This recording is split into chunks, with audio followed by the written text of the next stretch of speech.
qui sert de pont entre les Burundais en exil et ceux restés au pays à travers des informations bien fouillées concernant tous les domaines de la vie du pays. Le magazine Humura Burundi est diffusé sur le web via le site de la RPA www.rpa.bi. Humura Burundi. Mardi 18 juin 2019, bienvenue amis fidèles de la RPA à ce magazine Humura Burundi que vous suivez plutôt en direct sur notre page Facebook et que vous pouvez également retrouver sur nos différents comptes, à savoir Twitter, SoundCloud, YouTube. Vous pouvez également retrouver ce magazine sur notre site web, le www.rpa.bi ou tout simplement en faisant la demande sur notre nouveau numéro WhatsApp, le plus 49 151 294 16 348. Tout de suite, le développement de ces titres. Le nouveau code électoral qui régira les élections de 2020 cautionne le mandat de 7 ans pour le président de la République. Dans ce magazine, la rédaction de la RPA vous fera aujourd'hui découvrir les modifications apportées au nouveau code électoral récemment promulgué par rapport au mandat présidentiel. Le gouvernement Nkurunziza n'a que faire du sort de ses citoyens. Il serait sur le point de supprimer les médicaments dits spécialités pour soumettre forcément les nécessiteux à prendre les médicaments génériques. Dans ce magazine, nous vous parlerons également de la production agricole qui semble relativement bonne en province Cibitoke, du moins selon les prix qui sont en baisse dans différents marchés de la place. Voilà pour le sommaire. À la présentation de ce magazine, vous êtes avec Josiane Mozaneza. La mise en onde est assurée par Fabrice Ndimuruku et Steve Neyungeko est à la prise d'image. Dans quelques poussières de secondes, le développement de ces titres. Encore une fois, bienvenue. Débutons ce magazine par cette page politique où le code électoral pour les élections de 2020 a été promulgué par le président de la République en date du 20 mai 2019. Au moment où ceux qui sont concernés par les dites élections, surtout la classe politique de l'opposition, indiquent qu'ils ignorent jusqu'à date le contenu plutôt de ce nouveau code électoral, la rédaction de la RPA s'est résolue de vous partager certaines des dispositions qui ont été révisées comparativement au code électoral de 2014. Aujourd'hui, janvier Nina Hatzgui se focalise sur le chapitre en rapport avec les élections présidentielles. Partant d'abord des dispositions générales, la première nuance réside sur l'ordre des élections. En 2015, on a commencé par les élections des députés et des conseillers communaux qui ont eu lieu le même jour. Les élections présidentielles en ont suivi. Puis, en troisième lieu, les élections des sénateurs pour terminer en quatrième position avec les élections des membres des conseils de colline et de quartier. Par contre, l'ordre établi pour 2020 est le suivant. On commence avec les élections présidentielles et les élections des députés et des conseillers communaux qui auront lieu toutes le même jour. Il suivra en deuxième lieu les élections des sénateurs pour terminer en troisième position avec les élections des membres des conseils de colline et de quartier. Ainsi donc, au chapitre 4 consacré à la campagne électorale, en son article 29, le code électoral promulgué le 3 juin 2014 stipulait que seuls les candidats des partis politiques régulièrement constitués et les candidats indépendants inscrits sont autorisés à organiser des réunions électorales. Mais le code électoral promulgué le 20 mai 2019 y ajoute les coalitions des partis politiques régulièrement constitués. Au chapitre 2, qui parle des conditions d'éligibilité, des causes d'inéligibilité et des incompatibilités,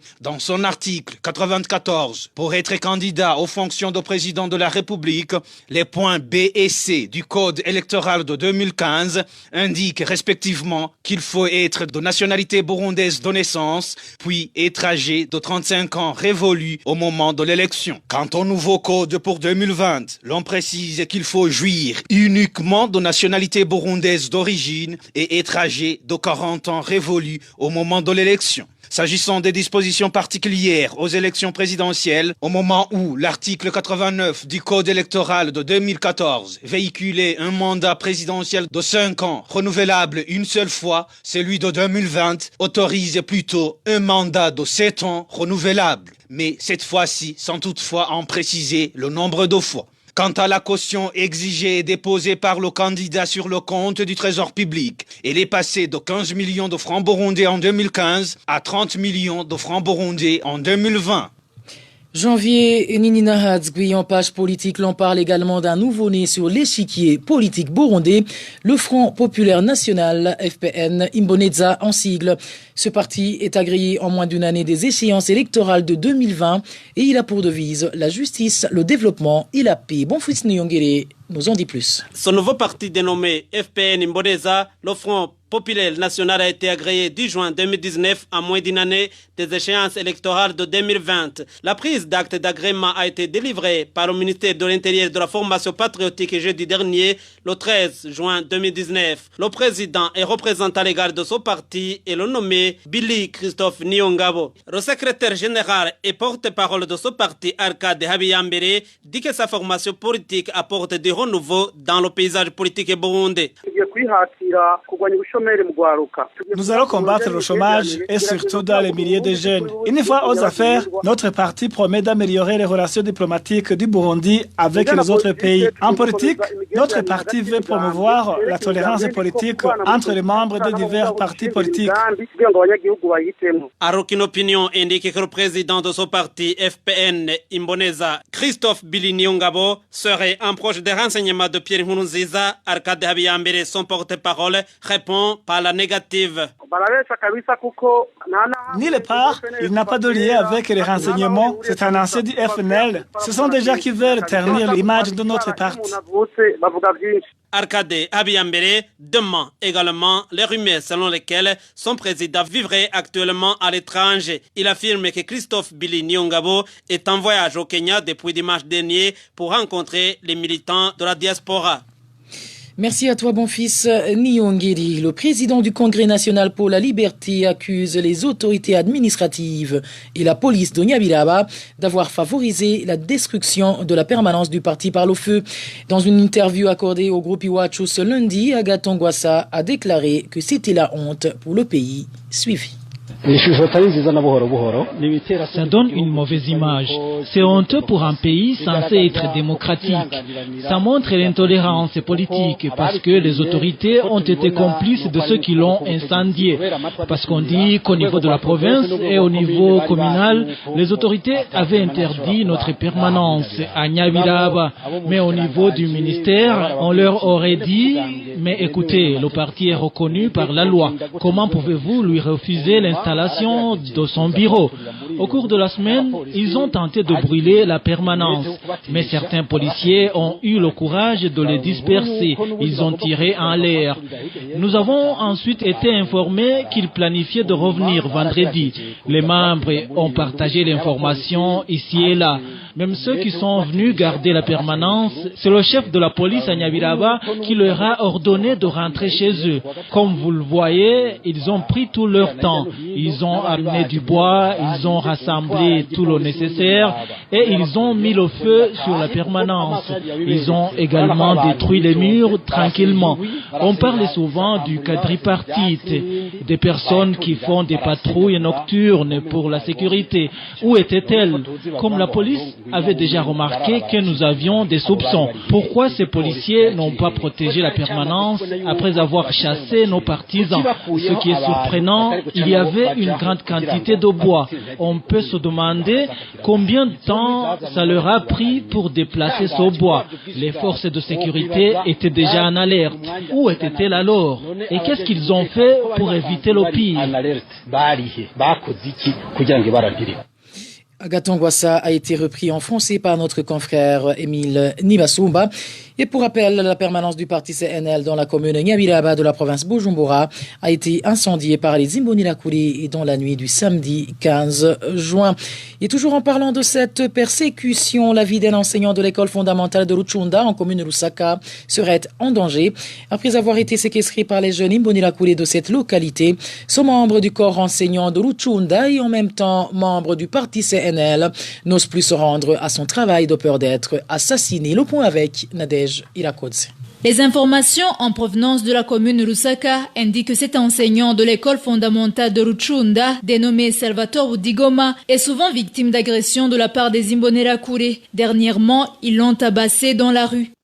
La première fois, l'enseignant Salvatore Budigoma a rencontré des personnes dans un endroit appelé Mwiyanza qui l'ont battu. Il était en cours de chemin vers son lieu de travail.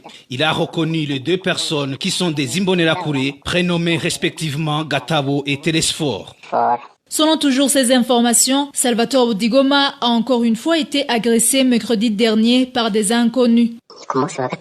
Mercredi le 12 juin, vers 6 heures du matin, arrivé au même endroit de la précédente agression, des personnes lui ont jeté des pierres. Il a crié et des personnes sont venues en courant, mais les agresseurs avaient déjà pris le large.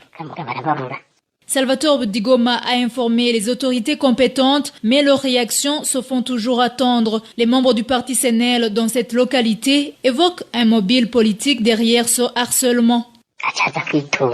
Il a porté plainte à la police et il a même écrit une lettre au directeur communal de l'enseignement à Lusaka, mais personne n'a encore réagi. Nous voyons qu'il y a des raisons politiques qui se cacheraient derrière tout cela, car Salvatore Budigoma est devenu membre du parti CNL, alors qu'avant, il travaillait pour le compte du parti CNDD-FDD et il recrutait de nouveaux adhérents. La rédaction de la RPA a contacté le directeur de l'enseignement dans la commune Lusaka, Célestin Chimirimana, mais il n'a pas décroché son téléphone. Les membres du parti CNL demandent que les autorités locales assurent la protection de Salvatore Budigoma et que ces Imbonerakure qui le persécutent soient poursuivis par la justice. kuko nyene ahatagira ubukuru nyabwo hatagira iteka ntihagire n'itekane ahatagira ubukuru nyabwo ntihaboneka amajambere. En page gouvernance, l'on parle de circulation sur les réseaux sociaux d'une lettre du ministère de l'Intérieur suspendant l'association au Parsem. La lettre est signée par le ministre Pascal Barandaguié et est datée du 3 juin 2019.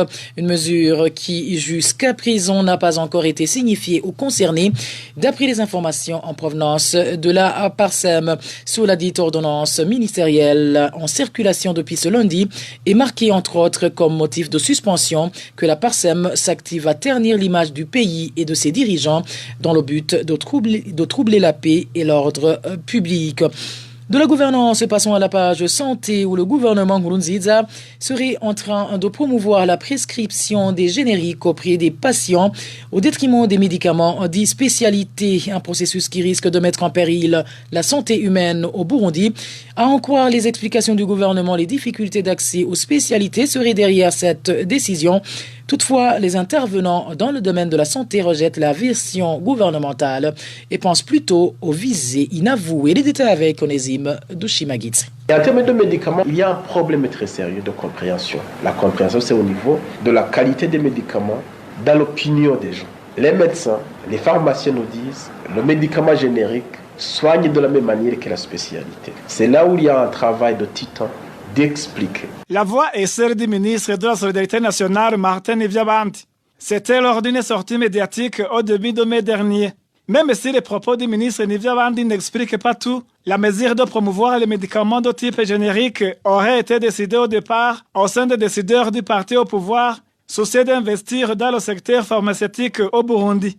D'après une source bien informée, l'ambition de ces membres du parti au pouvoir a été matérialisée lors d'une retraite gouvernementale en fait de l'année 2018.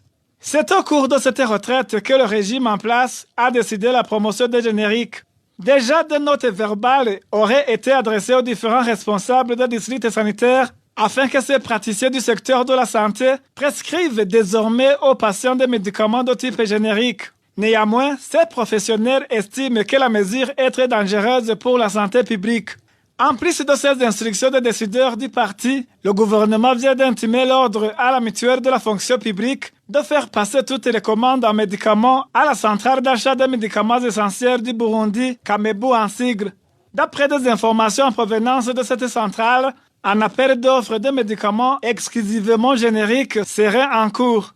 Cette politique, indique toujours nos sources, viserait une réorganisation des mécanismes d'achat de médicaments qui profiteront aux nouvelles figures dans le commerce des médicaments, en l'occurrence des femmes et des hommes affiliés au parti au pouvoir, le CNDD-FDD. Onésime Douchima Guidzi, en restant justement dans le domaine de la santé, les médiateurs de santé grognent de plus en plus. Pour cause, ils viennent de passer plus de 2 mois sans percevoir leur salaire. Ces médiateurs de santé demandent à leurs responsables de trouver une solution à ce problème récurrent qui ne fait que les enfoncer financièrement. Les détails avec Rachel Kagiski. Ces médiateurs de santé opérant dans le secteur de lutte contre le VIH-Sida sont estimés à plus de 300 dans tout le pays. Les sources proches de ces médiateurs de santé indiquent que certains d'entre eux n'ont pas perçu leur salaire du mois d'avril. Pour le mois de mai, aucun de médiateurs de santé n'a été payé. Il estime que le problème se situe au niveau de ceux qui sont chargés de la question de leur salaire à la Croix-Rouge. On a écrit des lettres au secrétaire général, mais il n'a pas réagi jusqu'à présent. Cette situation est liée à l'erreur dans la transmission des rapports au PNID. Nos salaires sont débloqués par le PNID et les met sur les comptes de la Croix-Rouge qui, par la suite, nous donne nos salaires. Nous sommes des médiateurs de santé. Nos sources à la Croix-Rouge confirment que ce problème est général pour tout le personnel du Fonds mondial international. Et c'est depuis que la Croix-Rouge a signé un contrat avec le SOLIS lorsqu'on a décidé que la couverture des soins pour le personnel se transforme en système de mutualité. Lorsque le PNUD a consulté les pièces justificatives, il aurait remarqué qu'il y a des soins de gens qui ont été couverts par un grand montant. Or, la mutualité prévoit que ceux qui ont des grands salaires aident les autres. Nos sources ajoutent aussi que l'ICN, l'organe qui coordonne les activités du Fonds mondial au Burundi, a analysé la question la semaine dernière lors de sa retraite.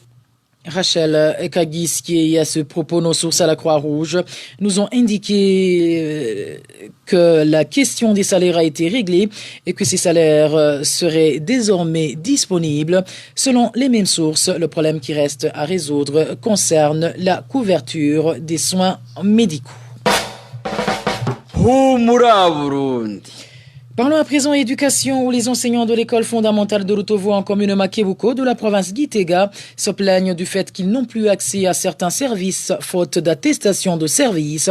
L'octroi de ce document serait en effet conditionné par le paiement des frais de contribution pour la construction du stade de la place. Le point avec Vicky Chris Nineritz. Le directeur de l'école fondamentale de Rutovu en commune Makebuko, Alexis Nakomana, ne délivrait pas des attestations de service à ses enseignants depuis le début de la semaine dernière. Par conséquent, ils n'ont plus accès à certains services. Un des enseignants relève les problèmes auxquels ils sont confrontés. Par exemple, si un enseignant veut solliciter un crédit auprès d'une banque, c'est impossible sans ce document. Et si on veut inscrire nos enfants à la fonction publique, ça nous est vraiment difficile. On se demande si on est encore des fonctionnaires dans cet établissement. Le directeur de l'école fondamentale de Rutovu motive son refus par le non-paiement de la contribution pour la construction du stade de la commune. Le motif avancé par ce directeur, il nous explique qu'aucun enseignant n'a le droit d'avoir l'attestation de service sans contribuer une somme de 10 000 francs pour la construction d'un stade de la commune.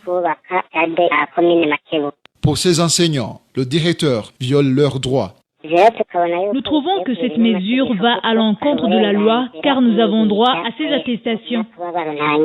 Les enseignants de l'école fondamentale de Rutovu demandent aux autorités habilitées de leur venir en aide pour qu'ils reçoivent ces attestations de service. Nous n'avons pas pu joindre Alexis Nakomana, le directeur de l'école fondamentale de Rutovu. Vicky Chris Nindiritz. Dernier dossier de ce magazine, la province Chibitoke a enregistré une bonne production pour cette saison culturelle B. En témoignent les prix des denrées alimentaires de première nécessité qui ont sensiblement diminué sur les principaux marchés de cette province. Néanmoins, les cultivateurs sont appelés à ne pas écouler toute leur production au marché. C'est un reportage signé Hermès Nibandetz. Au marché d'Andola, dans la commune de Bukiniana, province de Chibitoke, les prix du haricot et du maïs ont sensiblement diminué durant cette saison culturelle B par rapport à la saison culturelle A. Un kilo de haricots coûte aujourd'hui 700 francs burundais, alors que le même kilo coûtait entre 1300 et 1400 il y a 3 mois. Et un kilo de maïs a également baissé. Il coûte entre 250 et 300 francs burundais, alors qu'il coûtait entre 500 et 600 francs burundais la saison précédente. Au marché de la commune de Mabaye, un kilo de haricots s'achète à 600 ou 700 francs burundais, alors que le même kilo coûtait 1400 il y a également 3 mois. Pour le maïs, 1 kilo coûte 300 alors qu'il coûtait 500 voire 600 la saison précédente. Au marché de Nyeshenza et Rugombo, respectivement en commune Mugina et Rugombo, les prix de ces denrées alimentaires ont également diminué. 1 kilo de haricots est passé de 1400 à 700 francs burundais, tandis que 1 kilo de maïs coûte aujourd'hui 300 alors qu'il s'achetait à 500 francs burundais la saison précédente. Les agriculteurs de Chibitoke se réjouissent de cette abondance, mais conseillent de ne pas gaspiller leur récolte. Nous demandons à la population de ne pas écouler toute la production au marché. Épargnons pour ne pas manquer de semences pour les prochaines saisons culturales. Personne ne saurait prévoir les changements climatiques. Ici chez nous, nous assistons régulièrement au changement climatique. Autre chose, nous sommes dans la plaine d'Olimbo. Que le gouvernement fasse tout pour entretenir les canaux d'irrigation de nos champs. Les prix de denrées alimentaires tels le haricot et le maïs ont également diminué au marché des communes de Murgui et Buganda. Voilà, c'est sur ce reportage de notre confrère Hermès Nibandetse que nous mettons un point final à ce magazine Humura Burundi. Merci à vous tous qui nous avez tenu compagnie. Merci à toute l'équipe rédactionnelle qui m'a aidé à collecter toutes ces informations. Merci également à toute l'équipe technique, notamment à Fabrice Ndimurukundo qui a assuré la mise en onde de ce magazine, sans oublier Aimé Steve Niungeko qui était à la prise d'image. Au micro, vous étiez avec Josiane Mouzaneza. Passez de bons moments chez vous.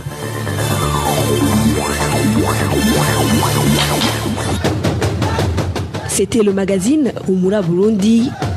Un magazine campant pour relier les Burundais en exil et ceux toujours au pays à travers une information de qualité.